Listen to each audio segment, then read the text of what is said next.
ആലപ്പുഴ കായംകുളത്ത് വയോധികയ്ക്ക് പീഡനം. 25-കാരൻ പിടിയിൽ. ഓച്ചിറ പ്ലാപ്പിന് സ്വദേശി ഷഹനാസാണ് പിടിയിലായത്. ഇന്നലെ രാത്രിയാണ് സംഭവം. അവശ നിലയിലായ വയോധിക വണ്ടാനം മെഡിക്കൽ കോളേജിൽ ചികിത്സയിലാണ്. വിവരങ്ങളുമായി നിഷ ദിലീപ് ചേരുന്നു. നിഷ, വയോധികയ്ക്ക് പീഡനമേറ്റിരിക്കുകയാണ്. ഒരാൾ പിടിയിലായിട്ടുണ്ട്. എന്തൊക്കെയാണ് കൂടുതൽ വിവരങ്ങൾ?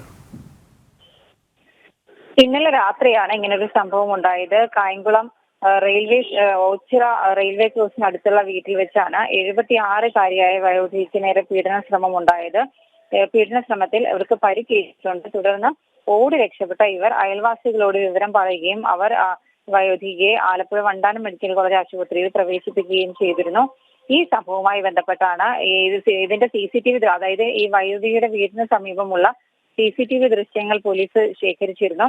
ഓച്ചിറ കായംകുളം അതിർത്തിയിൽ ഉള്ള ഒരു സ്ഥലത്താണ് ഈ ഒരു സംഭവം നടന്നത്. പക്ഷെ കേസെടുത്തിരിക്കുന്നത് കായംകുളം പോലീസാണ്. തുടർന്ന് ഇന്നാണ് ഓച്ചിറ ക്ലാപ്പന സ്വദേശിയായ ഷഹനാസ് പിടിയിലായത്. ഇയാൾ മയക്കുമരുന്ന് കേസിൽ ഉൾപ്പെടെ പ്രതിയാണ് എന്ന് പോലീസ് പറയുന്നു. മത്സ്യത്തൊഴിലാളിയാണ്. ആ ഭാഗങ്ങളിൽ ബോട്ടിലും വള്ളത്തിലും ഒക്കെ മത്സ്യബന്ധനത്തിന് പോകുന്ന ആളാണ് ഈ 25 വയസ്സുകാരനായ ഓച്ചിറ ക്ലാപ്പന സ്വദേശിയായ ഷഹനാസ്. മാത്രമല്ല, ഇയാൾ ഇന്നലെ രാത്രി ഈ സംഭവ സമയം മദ്യലഹരിയിലായിരുന്നുവെന്നും പോലീസ് പറയുന്നുണ്ട്. ഒപ്പം തന്നെ ഈ 2 ദിവസം മുമ്പ് ഈ ഭാഗത്ത് ഒരു പീഡന ശ്രമം നടന്നിരുന്നു. ഇതിലും ഈ ഷഹനാസ് തന്നെയാണ് പ്രതിയെന്ന് പോലീസ് സംശയിക്കുന്നുണ്ട്. ആലപ്പുഴയിൽ വയോധികയ്ക്ക് നേരെ പീഡന ശ്രമം ഉണ്ടായിരിക്കുന്നു. ഒരാൾ അറസ്റ്റിലായി, ഒരാൾ പിടിയിലായിട്ടുണ്ട്. വിവരങ്ങൾ നൽകുകയായിരുന്നു ആലപ്പുഴയിൽ നിന്നും നിഷ ദിലീപ്.